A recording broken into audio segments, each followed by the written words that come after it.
कल परीक्षा में शामिल होने वाले बच्चे से कहेंगे कि जैसा कि सरजू सर बोले कि एग्जाम में दो तरह के प्रश्न आते हैं, एक इजी और एक थोड़ा टफ।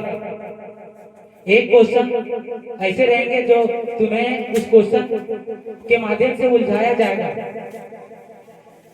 तो आप सबों को करना क्या है कि एक अटेम्प्ट में सभी क्वेश्चन को देखना है।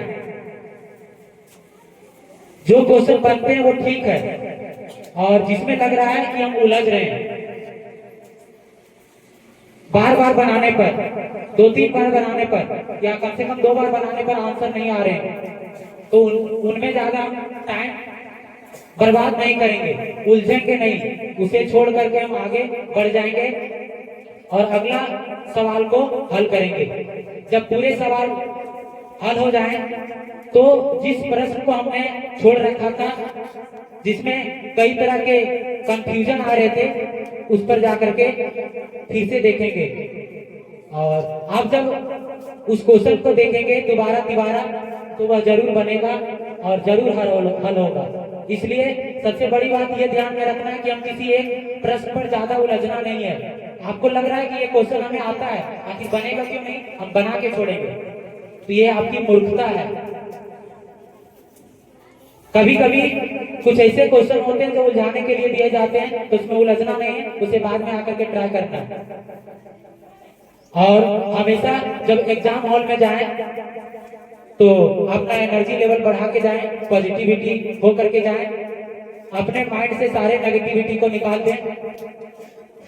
आपको हम ये 100% श्योर करता हूं कि आपका 100% जो सवाल रहेंगे सैनिक स्कूल में, वह जाना हुआ क्वेश्चन, बताया हुआ क्वेश्चन रहेगा।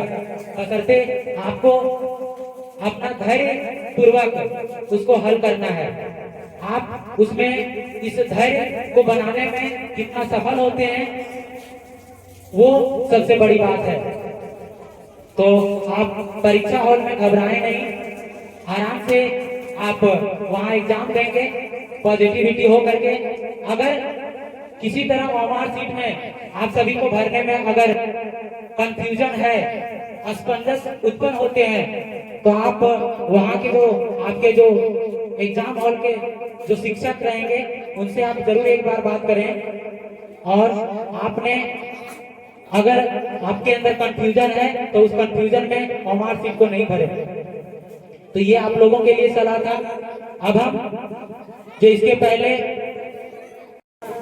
2025 हुई थी, उनमें जो 6 बच्चों का सफलतापूर्वक नामांकन के लिए चयन हुआ था, उन सभी को हम इस स्टेज के माध्यम से बहुत बहुत शुभकामनाएं देते हैं और उनकी उज्जवल भविष्य की कामना करते हैं। और उनमें उसमें असफल बच्चे को भी अग्रिम बधाई और शुभकामनाएं देते हैं कि जिनका रिजल्ट नवोदय विद्यालय में नहीं हो पाया, वो आप उनका कसर सैनिक स्कूल प्रवेश परीक्षा में जरूर निकालें और वहां आप जरूर रिजल्ट दें।